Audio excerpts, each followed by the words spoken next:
का इसराइली फौजी इंटेलिजेंस मरकज पर रॉकेट हमला। फलस्तीन की मुजाहमती तंजीम हिजबुल्लाह ने तिल अबीब के करीब इसराइली इंटेलिजेंस मरकज पर मुतअद्दिद रॉकेट दागे, जिसमें 11 अफराद जख्मी हुए। हिजबुल्लाह ने रॉकेट हमले में इसराइल के शुमाल में वाक़े इलाकों बिलखसूस सफ़द पर बैक वक्त कई रॉकेट फायर किए। ये इलाका बार बार हिजबुल्लाह के रॉकेट हमलों का निशाना बनता रहता है।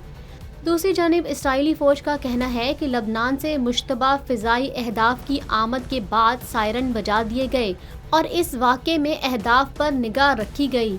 हिजबुल्लाह अक्सर इसराइली इलाकों में रॉकेट फायर करने का दावा करता है और इसने कई बार ग्लिलोड को निशाना बनाने की जिम्मेदारी भी कबूल की है।